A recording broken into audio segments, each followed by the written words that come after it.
Hey, what's going on, y'all? So, we at the money thing, sitting here doing another part of uh of the business, which is quoting. So I had a customer call me, very nice lady. She had some items that she wanted to ship, and so she gave me all the information and everything like that. And so I'm now at the desk putting her information into my quoting so that I can send a quote back to her email in hopes that we get the job. More than likely, when I get a phone call, they've already researched me, looked at my Google reviews and things like that, and if the price is right, we get the job. And so, before I get out in the field, got some pickups I gotta do. Before I get out in the field, I wanted to get this quote done, get it sent to her email,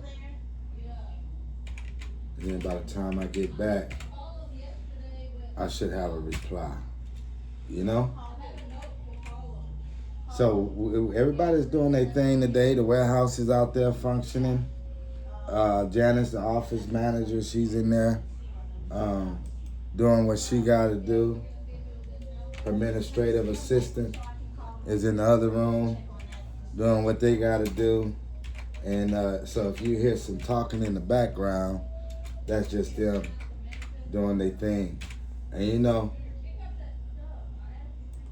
can't do this by yourself. You just can't do it by yourself. You have to grow with people. You have to grow with the right people. You know what I'm saying? Gotta have the right people on your team. Of course, we didn't start off like that. It started out with just me and my wife. And I did all the pickups. I did all the packing. I did all the crating. And every once in a while, if I needed to, I hired, somebody for a couple of days to help us out. Now, thank goodness, thank the Lord, I should say, we got a pretty solid crew. We can be better in every aspect. That's what we desire to do. We desire to grow, but like I said, you got to have a team. You got to get to a place where you can trust your team. Because I've been doing this so long by myself, the first three years, I learned to micromanage, and it was hard for me to let it go, and I had to let that go and start trusting my team and trusting my training and trusting my standard and trusting my people, because we handpicked our team. And we went through a lot of people. But we finally got there, and we still got room to grow. But yeah, sometimes you have to let things go so you can grow. Hey, that's a segue for me into a story time. Real quick, and then I'm gonna jump into this quote. I want to tell y'all how I got involved in trucking and logistics. So one of my last jobs, I'm trying to make a long story short, but one of my last jobs, man, I was working for a hydraulic company. I'm not gonna tell the name, but I was working for this hydraulic company. And I mean, man, they taxed us on the job, man, and we were pulling hoses all day, crenching hoses and building certain type of hydraulic systems and pulling orders and, man, just doing a whole lot, which that was all right. It was a labor type of job and a skill set also, but that was all right with me because that's the type of person I am. I'm a worker, but one particular time I was working on a job, and the night before I don't know. It must. I think I want to say it was a Monday. So Sunday night, my wife cooked dinner, and she fried some chicken, right?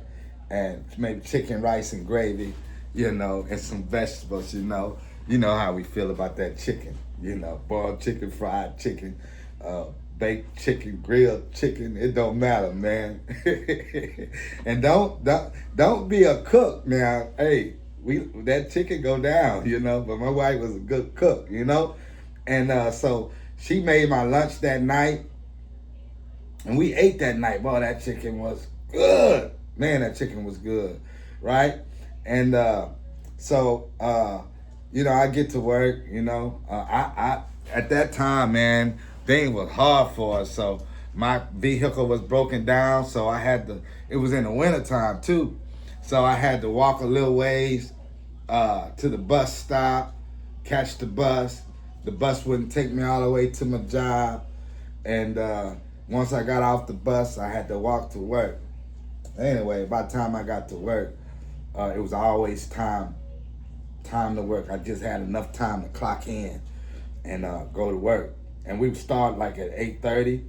And so lunch would be like 11:30, 12 o'clock.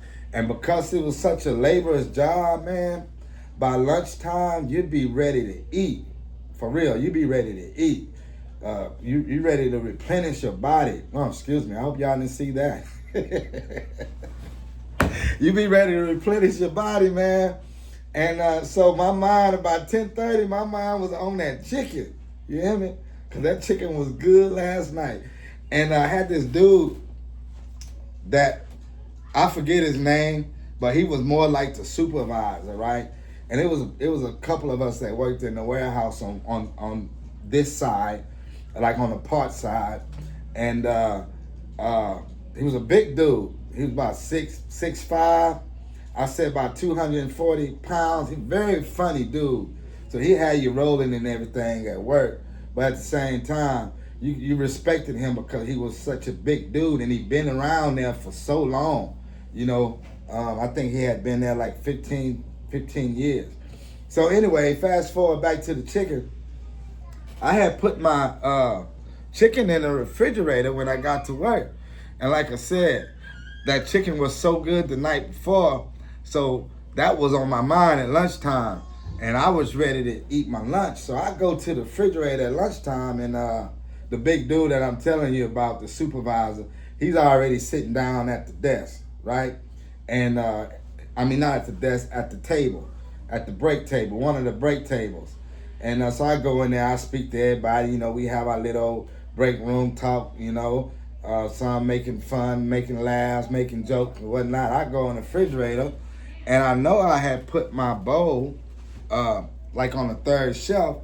So I go in there, I'm ready to eat. My mouth is watery, huh? I can taste that seasoning. I can taste that rice. I can taste that gravy, man. And I'm looking for my bowl, and I know it was right there at my eyesight view when I put it in there. But it was a lot of people that worked there, so I felt like maybe it could have been in the back. I couldn't find my bowl, man. I'm pulling my stuff out, looking for my bowl, and I'm like, man, where my lunch at? And I'm looking around.